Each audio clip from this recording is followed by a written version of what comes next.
Dun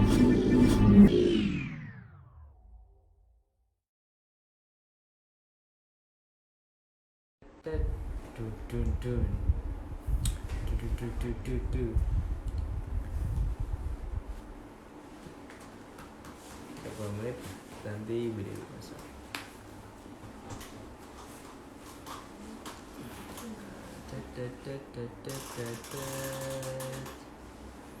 Ada. Umroh terakhir. Iya baru pulang. Kenapa? Pulangnya Kemarin tanggal 10 baru.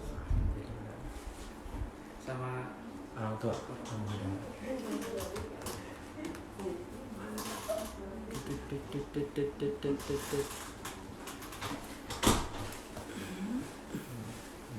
Mana udah mulai 33. Lah. baru beres kuliah. Baru beres sekolah tadi pelajaran desain grafis terakhir. Oh ya? Pak Hersanto. Pak Hersanto. Hersanto itu. Selesai.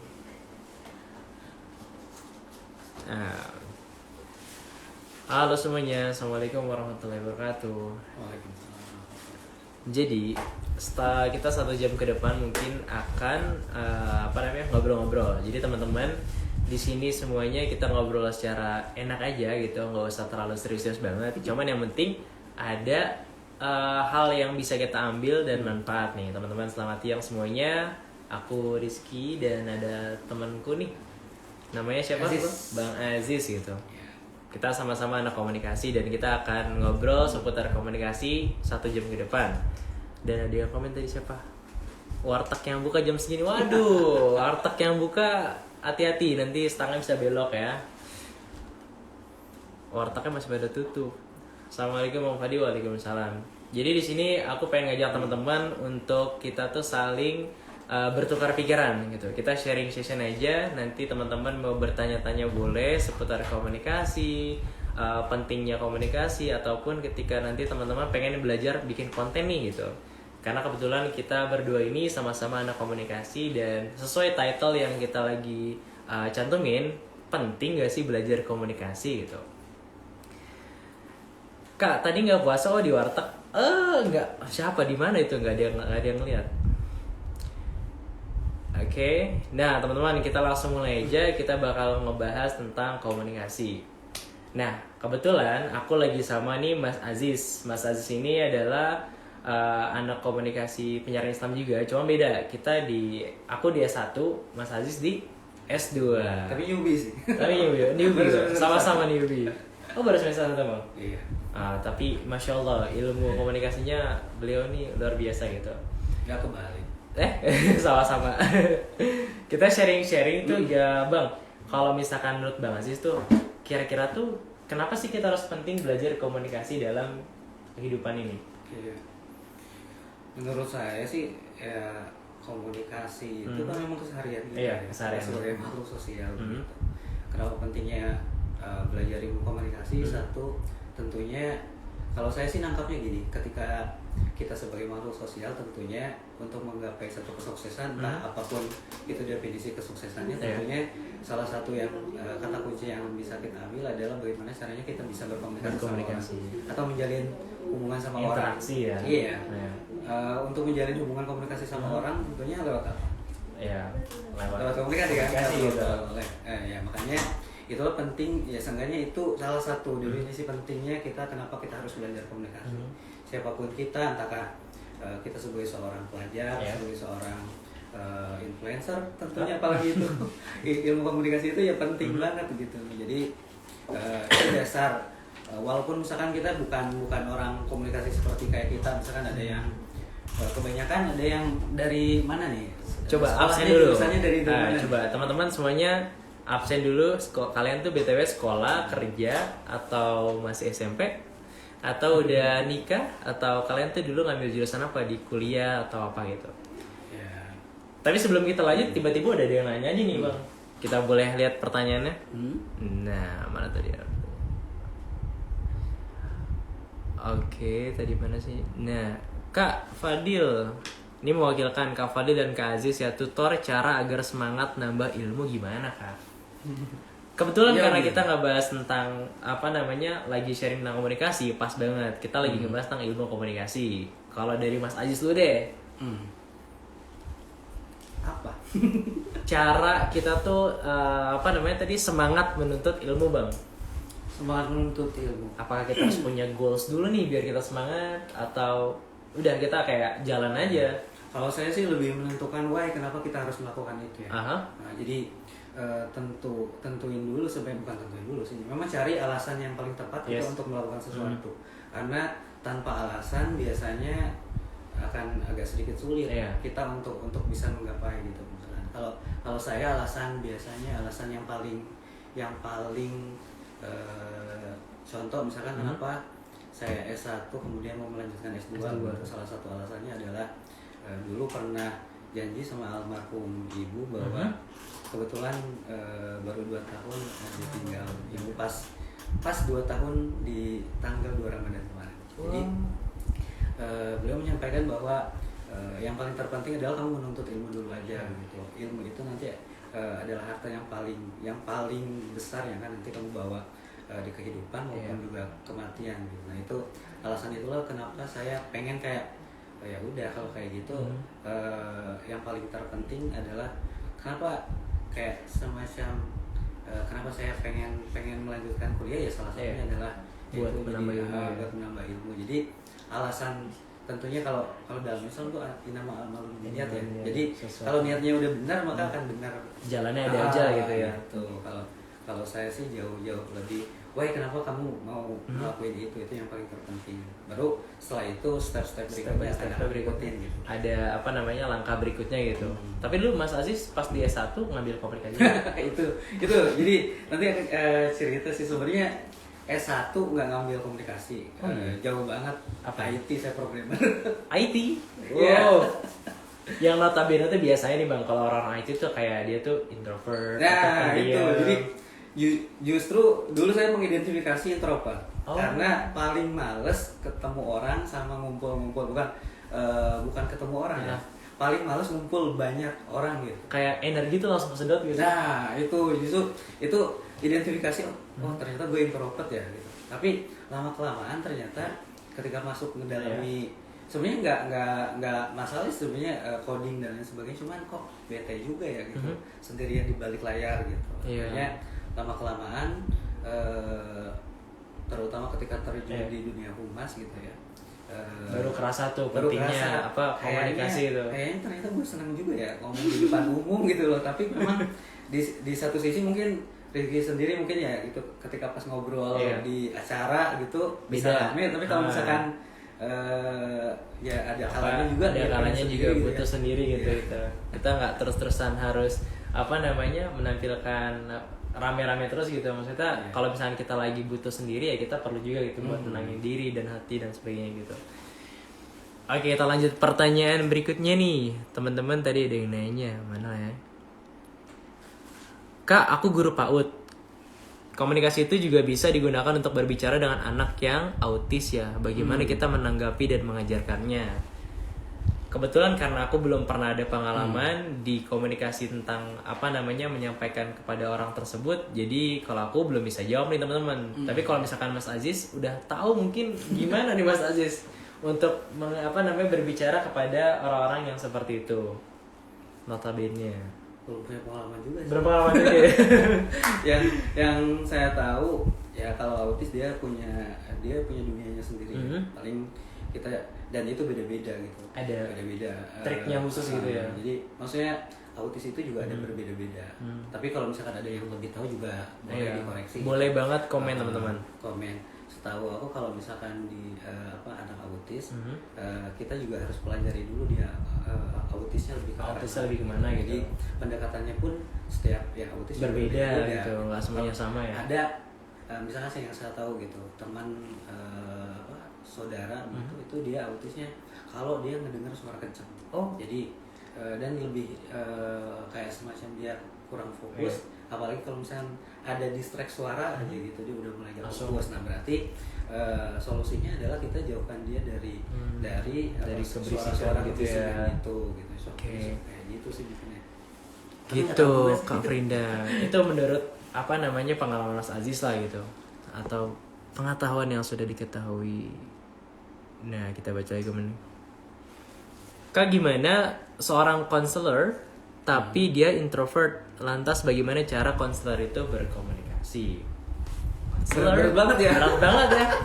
Ini agak sedikit di luar ini.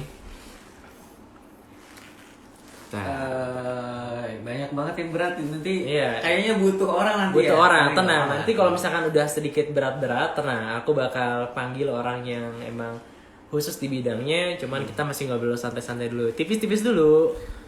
Saya sekarang yang tanya Ki. Apa? Kalau dulu SMA tuh jurusan apa? Aku sebenarnya dulu nih SMA tuh jurusan hospitality.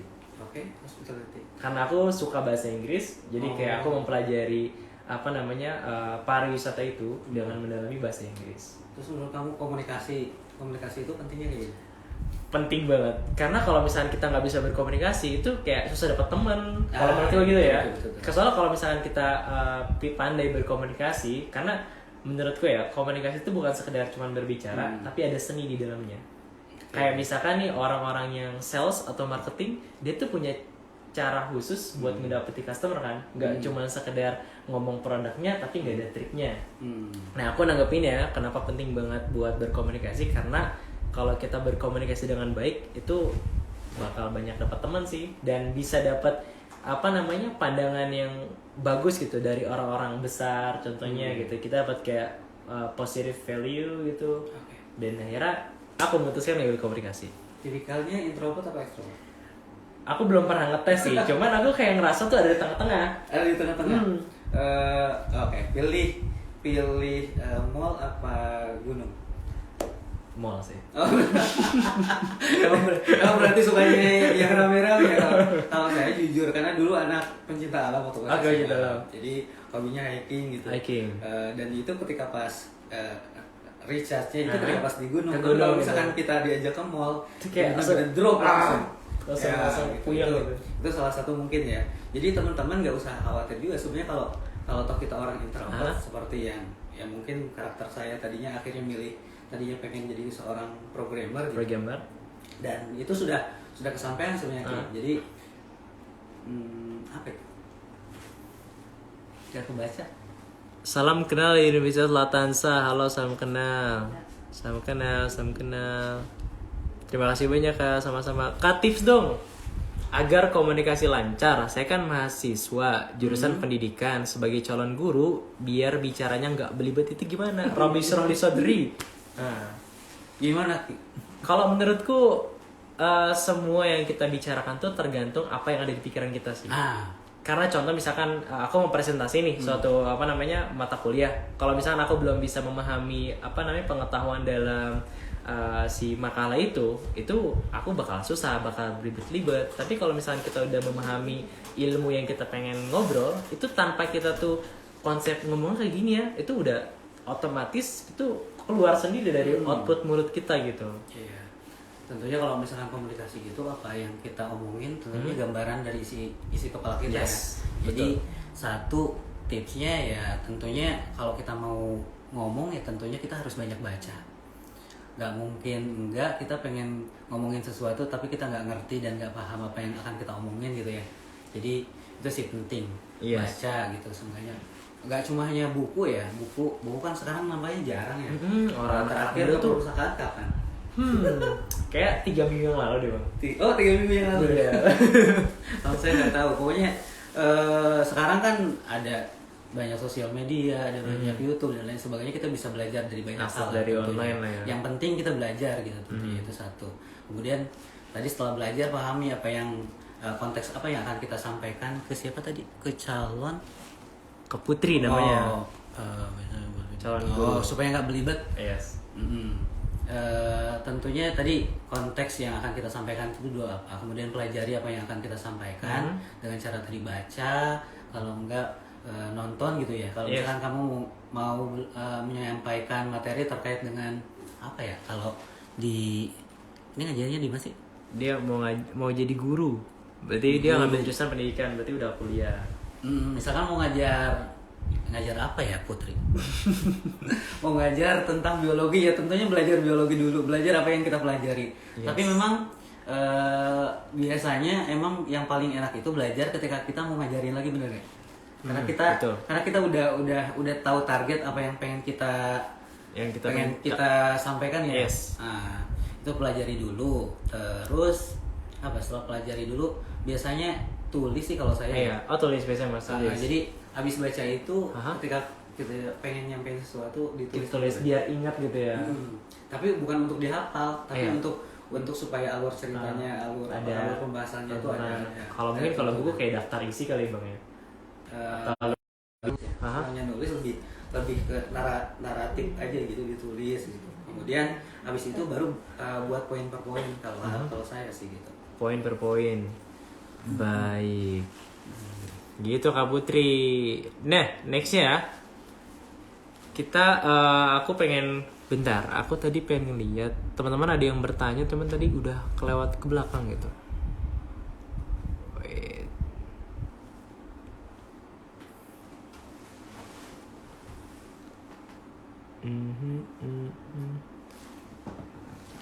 Juga ada yang udah bolong puasanya nggak sih? Tuh, ada yang bolong belum? Waduh. Apa Budim?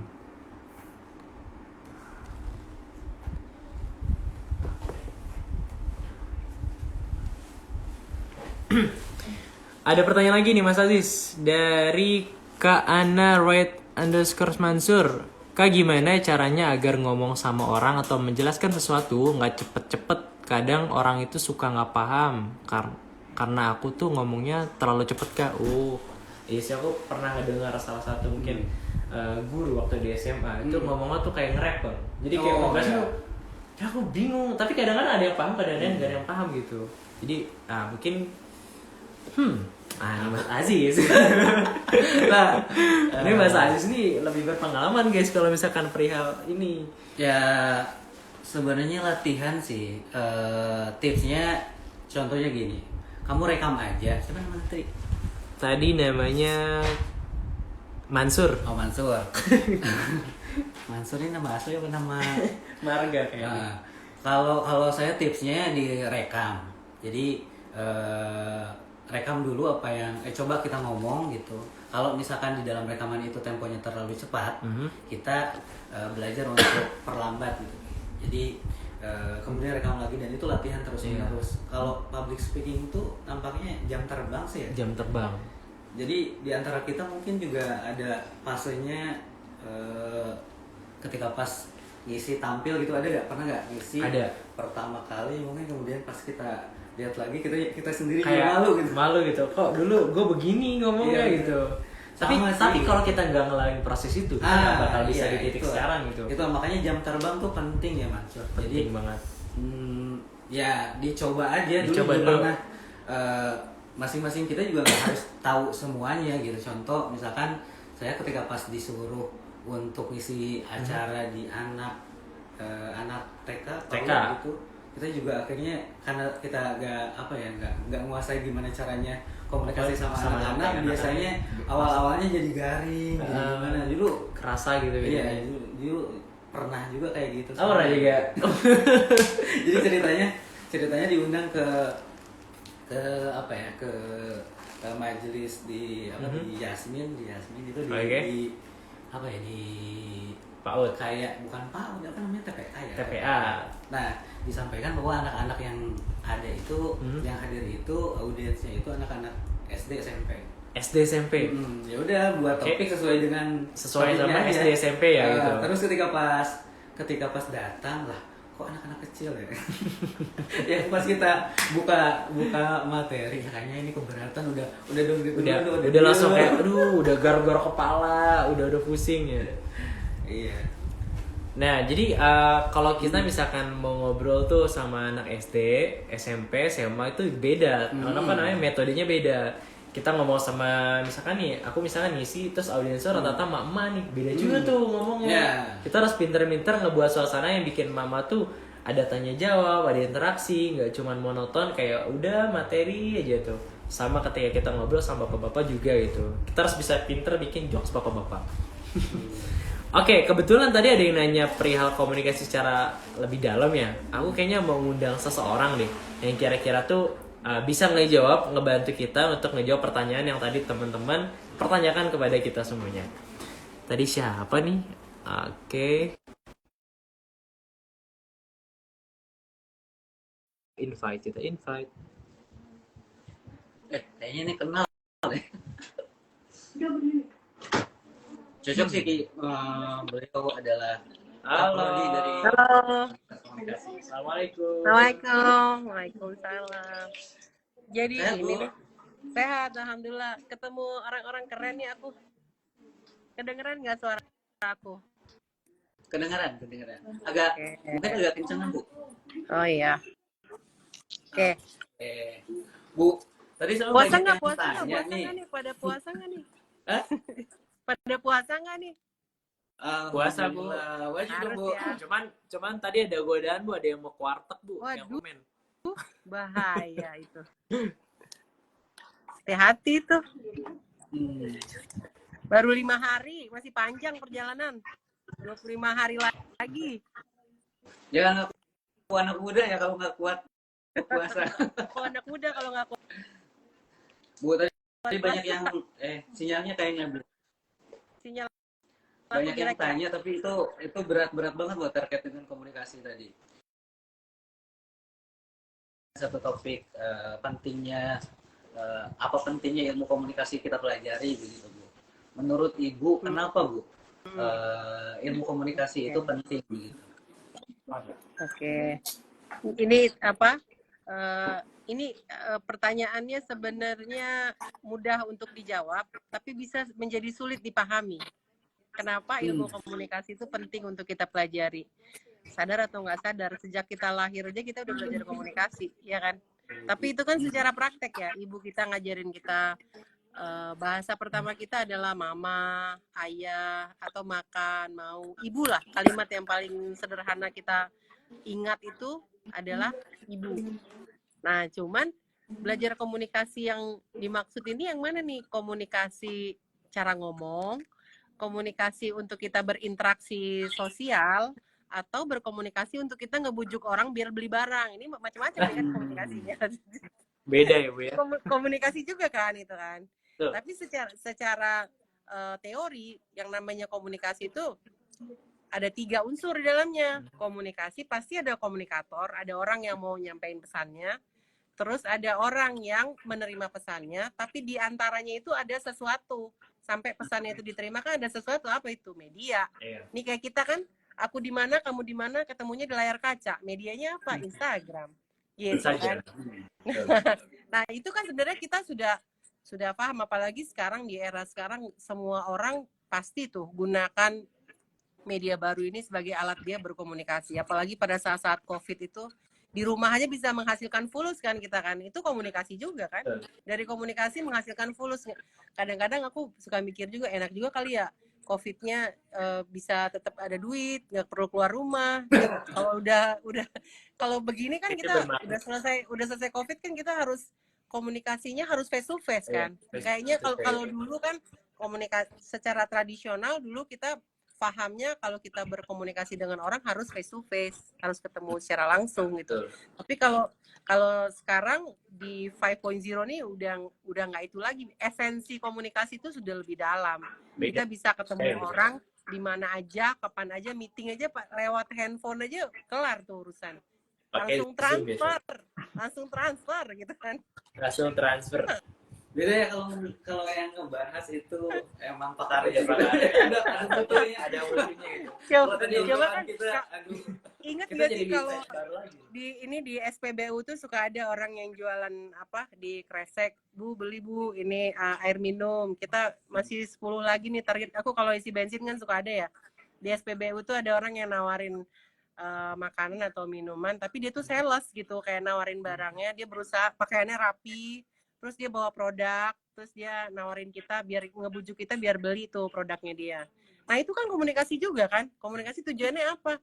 Biar produknya dibeli dengan penampilannya yang bagus, penampilannya yang menarik gitu kan. Kalau cowok-cowok juga ada tuh kadang suka pakai dasi, dia nawarin produk, terus ngenalin ini produknya gini, jualan teflon lah kalau mama kan gitu ya, jualan panci kan, itu kan komunikasi juga.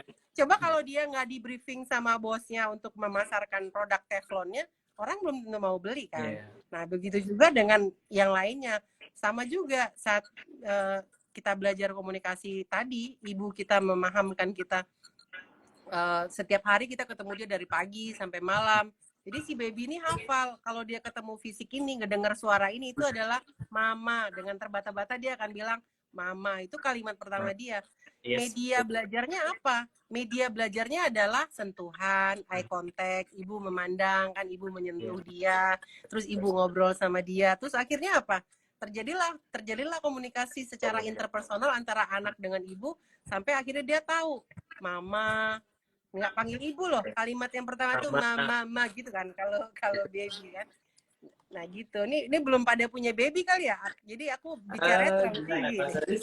Sudah? Oh sudah ya, sudah.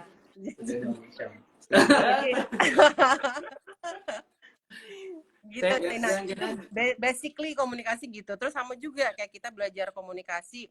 Ini tadi tuh yang berhubungan dengan bisnis ya. Tapi kalau yang secara lisan yang kita cerna kayak nonton TV aja. Kalau kita melihat gambar di televisi, sebenarnya ada emosional yang terlibat. Nonton film. Padahal film ya gambar doang kita bisa nangis ya.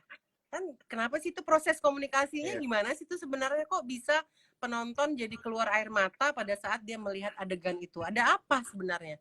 Disitulah pesan itu bermain. Nggak mungkin tayangan gambar itu bisa menyentuh perasaan kalau tidak ada komunikator di belakangnya. Kalau nggak ada sutradara, kalau nggak ada orang yang create gimana supaya pesan ini diterima oleh penontonnya sehingga penonton sedih, gitu kan?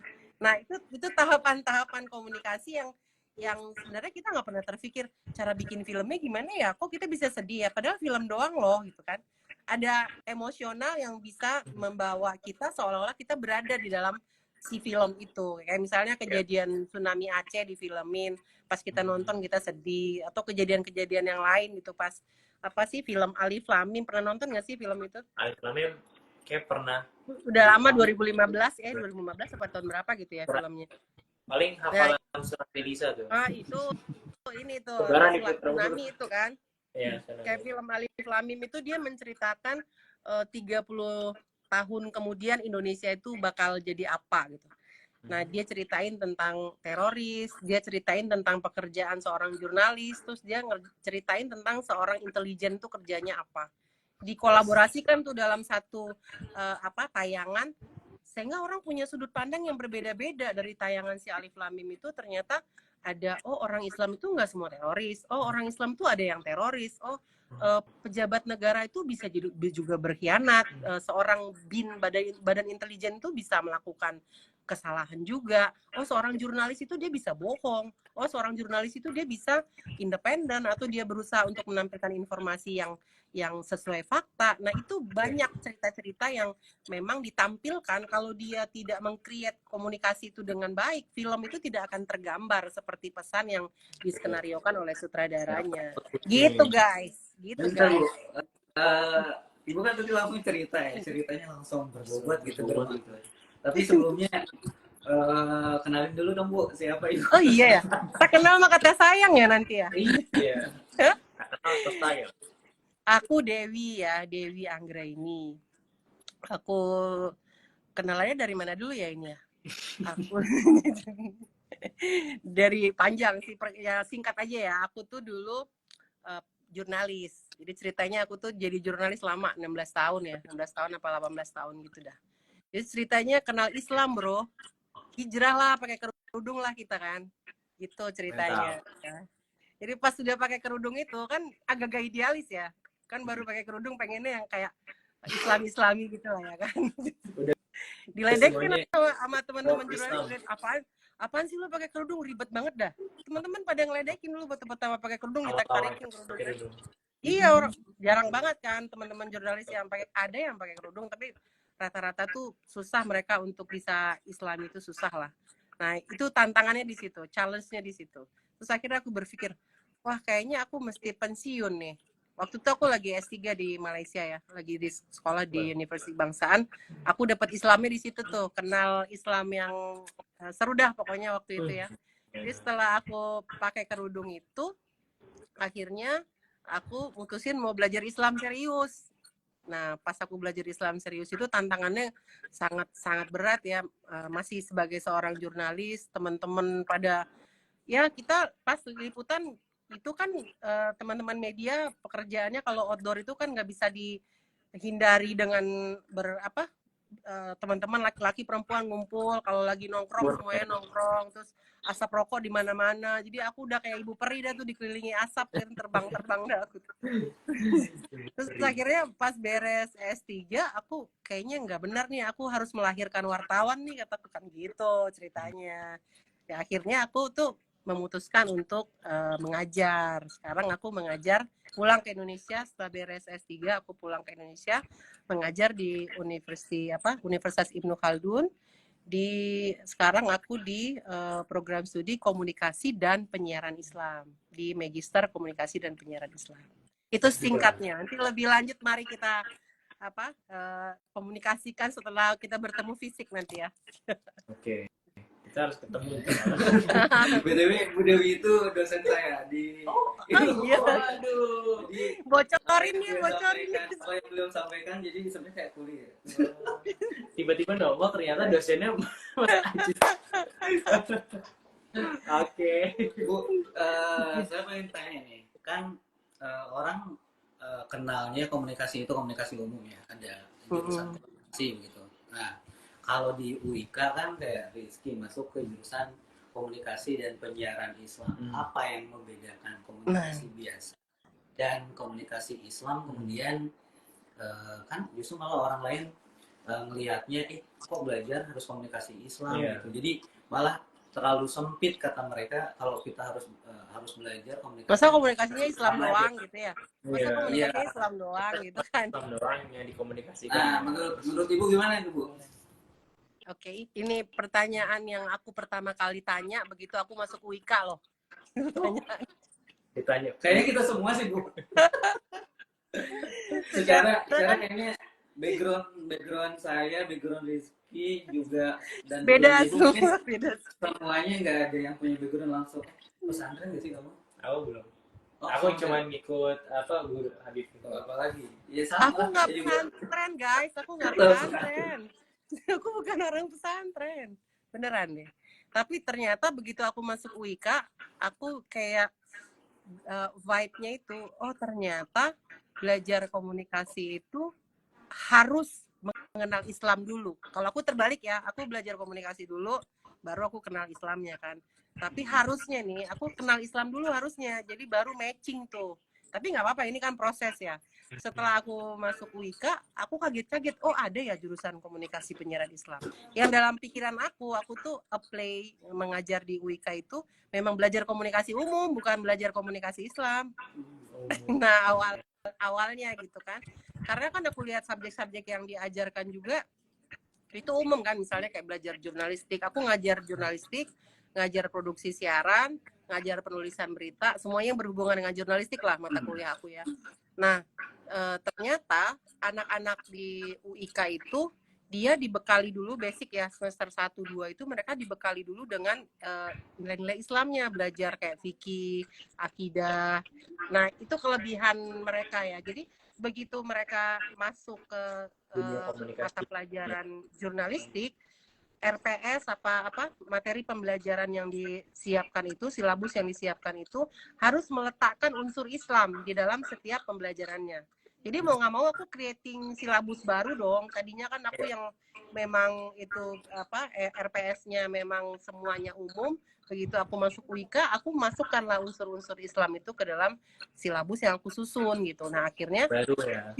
Di situ aku belajar, iya ya kemarin kemana aja ya aku nggak tahu kalau ternyata di dalam Al-Quran itu ada Al-Hujurat ayat 6 mengkonfirmasi kan, kalau di berita tuh kan kita wajib ada narasumber ya, wajib ada wawancara dan sebagainya.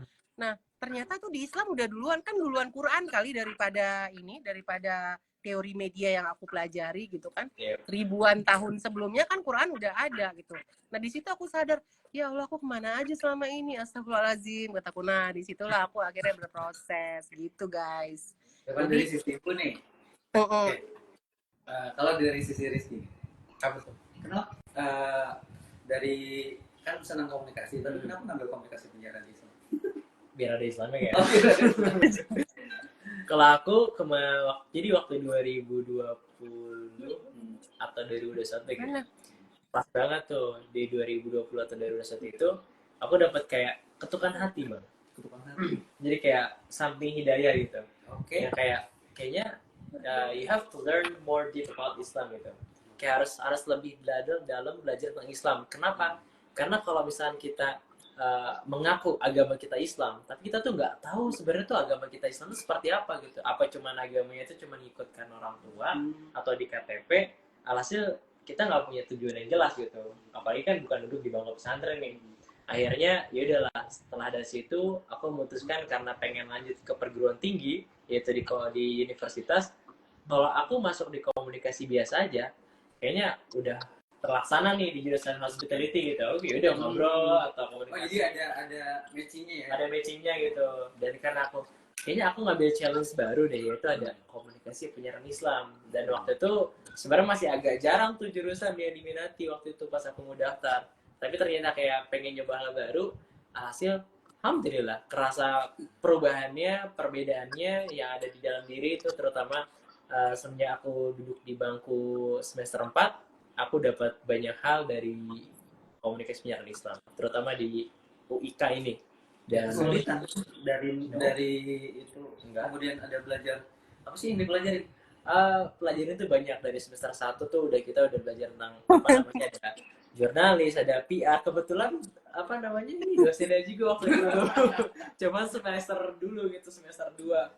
Dan dapat ilmu public speakingnya, ternyata penting banget kita ngebawa tentang hal-hal Islam, walaupun kita nggak secara terang-terangan mendeklarasikan komunikasi itu harus soal Islam, tapi dengan cara sikap kita menunjukkan kalau komunikasi itu harus seperti ini secara Islamnya, orang tuh bakal nangkap, oh ternyata ini loh komunikasi yang benar, yang sesuai dengan apa ajaran Islam, yang sesuai dengan apa namanya kaidah-kaidahnya yang Islam bawa gitu. Terutama kita kan nggak cuma sekedar ngomong doang, tapi ngomong harus ada manfaatnya, benefitnya.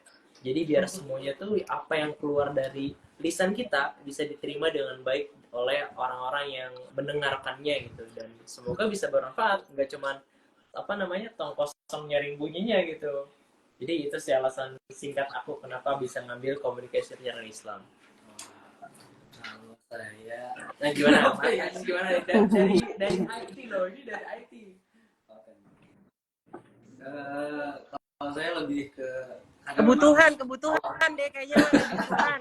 Iya, salah satunya mungkin dari kebutuhan, karena yang pertama memang basis kerjaan juga hubungannya sama public speaking ya, harus dan membawahi banyak Mas Aziz itu kan presenter loh, dia tuh presenter. Presenter nih, udah tahu tersohor dia tuh. Dulu awal saya masuk weekend, saya staff yang memang jurusan komunikasi, sementara saya nggak punya basic komunikasi itu. Oh, hebat loh tapi ya. Bisa. Itu yang terjadi sekarang ya. Kita banyak belajar otodidak gitu ya. Cuma memang yang setelah akhirnya kita cari-cari kira-kira yang cocok untuk sesuai dengan bidang kerjaan itu apa. Ternyata ya mau gak mau harus masuk ke komunikasi. Cuman waktu itu memang galau juga sih Bu. Saya yang bukan basic, gak punya basic agama sama sekali, bahkan dalam tanda kutip istilah-istilah keislaman aja masih meraba-raba.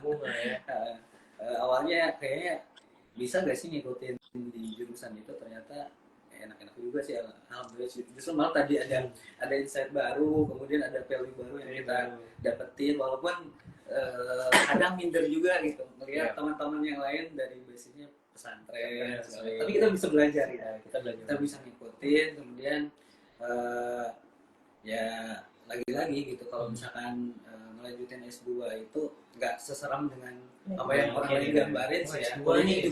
Kuliahnya juga apalagi di KPI kita tuh enak ya. Jadi hanya hanya 2 hari di dalam seminggu, kemudian itu juga hybrid dan yang membantu saya, jadi bisa sambil kerja juga, kemudian ya enak juga sih dosen-dosennya, terutama ya dosen-dosennya itu para pakar semuanya, yang saya bisa mendapatkan ilmu baru. Kayak yang saya senangi itu ilmu baru yang diajarkan, yang tidak ada diajarkan di kampus yang lain, itu Islamic worldview. Jadi cara pandang kita tuh di kehidupan ini.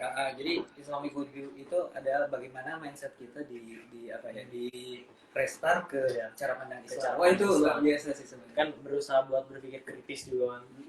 Dan itu ilmu baru sih buat saya.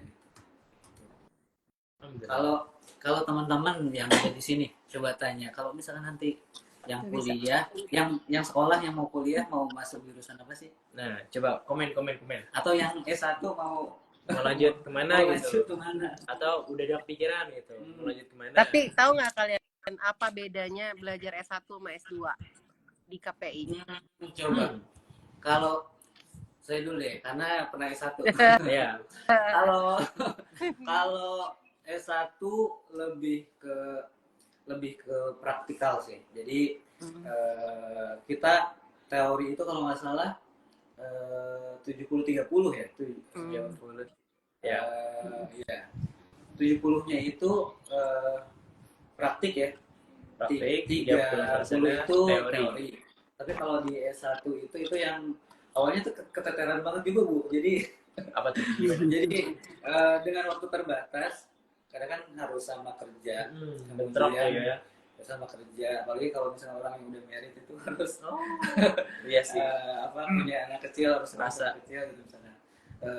Itu keteteran juga, dan itu harus apa ya, harus banyak nulis gitu, itu yang paling bisa manage waktu yang pas lah ya. Jadi tapi belajar komunikasi di tahap magister itu keuntungannya adalah secara keilmuan kita jadi paham gitu. Kita jadi menguasai. Sekarang itu bukan lagi bicara soal praktikal. Kalau praktikal kan anak SMK juga bisa lah ya bikin, lihat YouTube, lihat tutorial, terus mereka juga bisa lah bikin konten, bikin produksi dan sebagainya. Tapi begitu dia masuk ke tahap magister di komunikasi penyiaran Islam itu, yang dia miliki adalah seorang creator. Kemampuan yang dia dapatkan itu adalah seorang creator. Kalau gue mau memproduksi itu harus yang kayak gimana sih? Yang value-nya itu bukan sekedar informasi yang kita berikan kepada khalayak, tapi ada edukasinya, ada pesan moral. Yang dalam tanda kutip itu tadi ya, pesan moral ya, berarti kita sebagai seorang muslim, morality-nya harus Islamic value gitu. Nah, kalau tadi Mas Aziz bilang, yang paling seru itu belajar Islamic worldview, gimana menempatkan kepala kita ini dalam sudut pandang Islam. Nah, itulah PR utama setiap umat Islam itu harus seperti itu. Dia harus mulai memikirkan posisi saya nih sebagai seorang anak muda yang Islam itu, yang Muslim itu, saat saya bermedia itu saya harus kayak gimana. Jadi apa yang dikonsumsi orang saat kita ada di dalam media, orang mendapatkan satu pesan moral yang memang bermanfaat gitu, pesan moral yang memang buat orang itu jadi positif gitu, vibe-nya jadi ketemu kita tuh hal-hal yang baik. Nah, itu seharusnya chemistry yang ditemukan pada saat kita ada di media sosial, ada di media baru, saat berinteraksi di dunia maya. Kalau di fisik kan orang sama aja kan, kalau kita komunikasi secara fisik ketemu orang, pandangan pertama itu kan kayaknya begitu menggoda, kan selanjutnya terserah Anda gitu kan. Bisa saja orang berubah berjalannya waktu dengan gesekan-gesekan yang terjadi. Tetapi penampilan pertama itu kesannya begitu terekam di kepala kita. Apalagi di dunia maya kayak begini gitu kan. Orang kan kita nggak tahu fisiknya, belum tentu pernah ketemu juga kita kan. Tapi ternyata kok dia bisa sih meyakinkan aku gitu. Nah, itulah seorang creator itu, dia perlu memikirkan sebelum dia bermain di media sosial, dia harus tahu saya ini tujuannya bermedia sosial tuh buat apa? Karena kan satu aja nih, satu tetes aja perbuatan kita tuh pasti ada pertanggungjawabannya kan. Jadi kalau kita nggak pintar-pintar menggunakan media baru nih sebagai medium apa ya? Ya kita bilang medium informasi lah ya, nanti menyesatkan orang, ya kita mendapat pertanggungjawabannya. Ya, itu yang bahaya gitu. Jadi mulailah persiapkan diri Anda nih, promosi nih ya. Mulailah persiapkan diri Anda untuk mendaftar di Magister Komunikasi Penyiaran Islam Universitas Ibnu Khaldun. Biar kita belajar bareng. Ini S1 Belajar bareng. ini S1 KPI, ini S2 KPI guys. Iya. Ini dosen KPI. Biar kita bisa belajar bareng, dan Iya. aku sih mindsetnya udah aku rubah ya. Kalau dulu kan aku berpikirnya tuh jadi jurnalis yang idealis gitu, yang independen. Kalau sekarang aku pengen melahirkan banyak jurnalis dengan sudut pandang yang dia pro terhadap Islam. Nah itu visionnya gitu. Nanti kedepannya jadi apa tuh Bu kalau Oh misalkan iya. kita Nah ada dua. penjurusan apa? Nah ada dua di KPI itu, ada dua. Dai digital ya. Kalau dai kan sekarang banyak yang bisa live ya di Instagram, itu banyak lah dia berkonten di media sosial itu. Ya, seperti Rizky contohnya kan, dai muda kan. Nah, tapi aku lihat loh Rizky itu setelah dia gabung di KPI itu warna media sosial itu lebih kelihatan gitu, di underline banget bahwa saya ini seorang pemuda Islam gitu kan. Gitu, benar gak sih? Nah, terus yang kedua seorang PR. Ya, jadi Magister KPI itu menghasilkan seorang yang pakar mengelola media dakwah, mengelola lembaga dakwah, mengelola media massa. Sebagai seorang PR tentunya dia mampu untuk menampilkan citra Islamnya itu tadi. Jadi, dua itu tadi ya. Jadi silahkan ya mendaftar di sini. Nanti di DM boleh ya ke Magister Komunikasi Penyiaran Islam, follow ya. Follow dulu guys Instagram ini. Ada ya. Magister Komunikasi Penyiaran Islam. Terus nanti dapatkan info-info menarik tentang seputar Magister Komunikasi Penyiaran Islam, dan kita akan ada pembukaan gelombang kedua ya. Gelombang pertama sudah dibuka, gelombang kedua dibuka sampai bulan Agustus nanti. Jadi mari persiapkan diri kita, mari rencanakan kehidupan kita di masa depan lebih baik lagi, dan bersiap menghadapi media digital ini dengan kemahiran untuk merancang konten-konten apa nih yang mengandung pesan moral yang bermanfaat untuk orang ramai. Oke. Soalnya kadang beberapa teman-teman di Instagram ada yang nanya, Bang gimana kalau misalkan masuk WIKA tuh gimana gini. Ada yang mau jurusan apa? Nah kalau misalkan kemarin kan S1 nih, kalau sekarang teman-teman mungkin ada yang sudah S1 dan beres, kita pengen lanjut S2, bisa banget ke Magister nih, WIKA yang terbaru nih.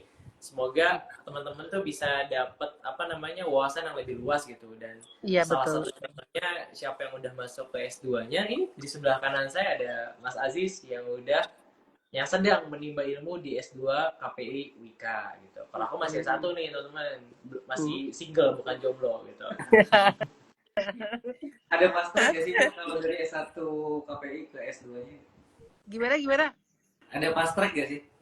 Jadi bisa percepatan gitu? Enggak sih, enggak ada akselerisasi apa sih namanya, RPL gitu ya? Enggak sih. Kalau di S2 tuh waktunya sebentar aja. Belajar itu kan fisik kita cuma 1 tahun aja. Belajar S2 itu cuma 1 tahun aja. Yang tahun kedua itu kita lebih banyak riset. Nah, terus lagi poinnya, ini spesial nih bocorannya, kalau mendaftar di Magister KPI itu, kalian akan mendapatkan environment gimana rasanya belajar dengan dosen di luar negara. Kita punya 3 dosen dari Malaysia yang ikut mengajar di kampus kita. Dan untuk semester 3 itu teman-teman akan diberi kesempatan untuk presentasi papernya, kolokiumnya ya, di universitas yang ada di Malaysia, Universitas Kebangsaan dan Uniza, Universitas Sultan Zainal Abidin. Jadi ini tuh poinnya tuh plus, akan merasakan environment gimana sih orang-orang di luar sana dia berpikir untuk menghasilkan satu konten-konten Islam yang memang relate lah dengan kondisi zaman pada hari ini gitu. Oke. Dan ada satu pertanyaan Bu, ini dari Kak Frida Aulia. Ada gak sih hal yang menantang ketika saat belajar mata kuliah di jurusan komunikasi? Apa Mas Aziz yang menantang nih? Itu yang nanya itu harusnya yang jawab harusnya Aziz itu Aziz. Yang jawab harusnya Aziz. Kan dia yang paling menantang itu mata pelajaran apa? Kalau dari S1 mungkin aku pernah lihat, jadi ada temenku yang dia tuh emang introvert parah gitu. Terus ketika presentasi, dia kelihatan banget gitu gugupnya seperti apa, karena mungkin masih awal-awal gitu, mencocokkan dunia yang terbarunya gitu. Jadi yang aku lihat tantangannya mungkin kita harus terdorong terus gitu perihal komunikasi gitu, karena kita ngambil jurusan komunikasi dan selebihnya it's okay kok. Dan yang aku rasain ya selama aku mungkin pernah di SMA ngambil jurusan hospitality, dan alhamdulillah aku ngerasain banget kekeluargaan di jurusan komunikasi ini gitu. Karena menurutku ya uh, nanti ketika aku berkeluarga pun satu hal yang aku pengen besarkan yaitu perihal komunikasi misalkan sama istri, sama anak, karena itu penting banget. Jangan sampai kita tuh apalagi karena miskomunikasi, entah jadi berantem lah, pertengkaran lah, sama perihal seperti teman juga. Kalau misalnya kita nggak memperhatikan komunikasi, kita akan udah terbengkalai sama yang ketidakpastian itu. Jadi penting banget jadi komunikasi itu. Seperti itu sih Mas Ajis. Oh, saya yang menantang. Sebenarnya saya memang lagi suka sih ya tantangannya. Yang menantang itu sudah jadi isu media ya. Kalau saya memang dulu memang pengalaman banget sih, ilmu komunikasi itu ngaruh banget sama kehidupan kita gitu. Salah satunya saya punya pengalaman gini. Dulu ketika pas S1 itu pernah ikut program Bu, jadi pertukaran pelajar internasional ke ASEAN waktu itu. Iya, kemana? Ke 4 negara waktu itu. Nah, yang ingat banget dari Indonesia itu ada 10 orang, satu dia jago matematika, satu jago fisika, satu jago kimia, dan yang lainnya punya keahlian, punya kebisaan masing-masing gitu. Nah, kalau saya justru mikirnya, wah kalau saya apa ya? Tadinya gitu. Nah, ternyata karena dulu organisasi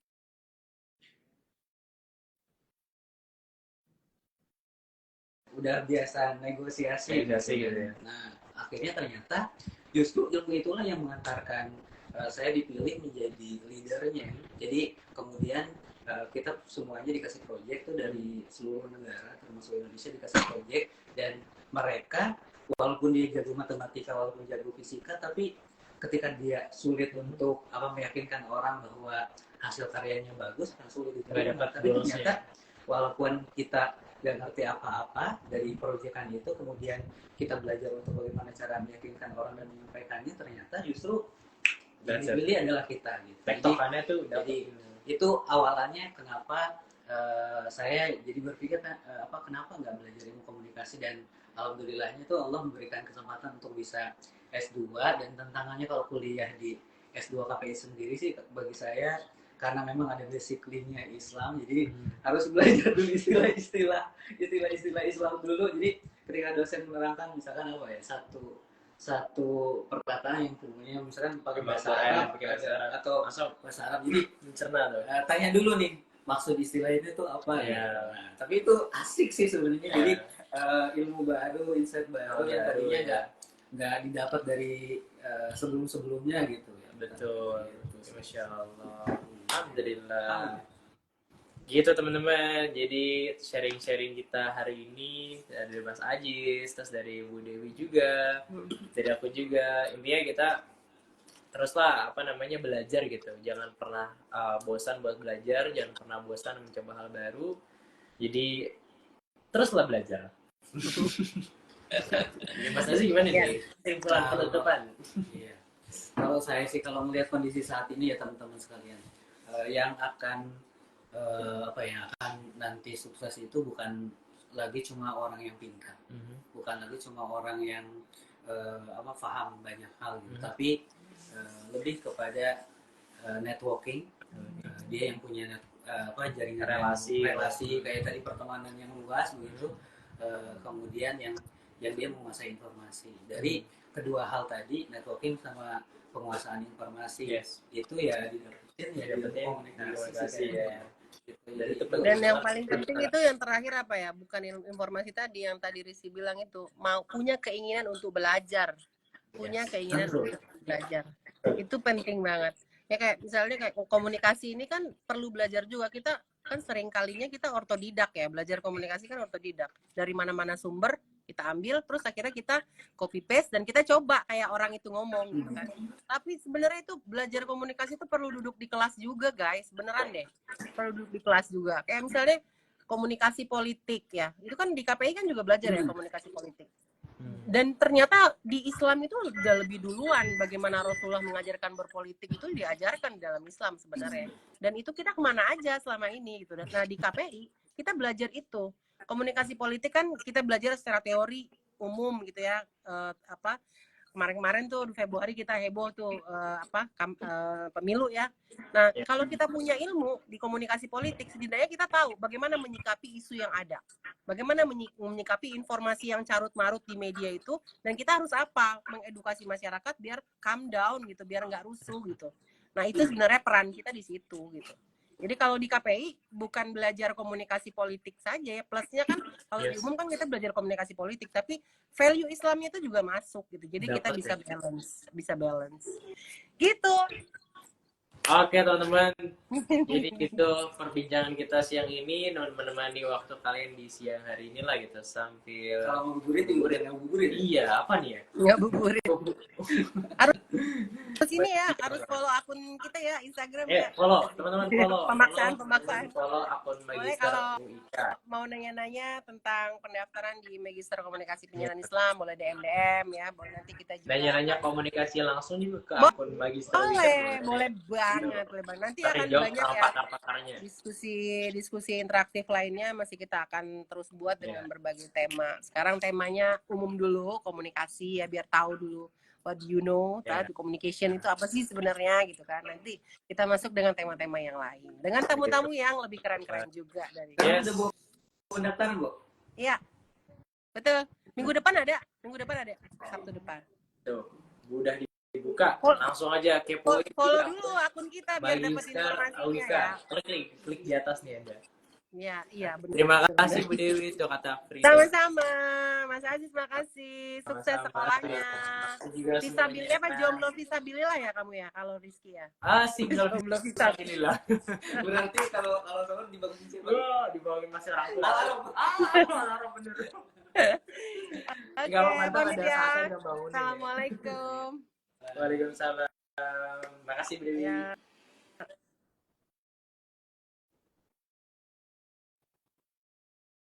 Gitu teman-teman, udah tadi Mas Aziz luar biasa ya. Gitu ya kalau misalkan kita akan dengar pembahasan langsung dari sumbernya gitu.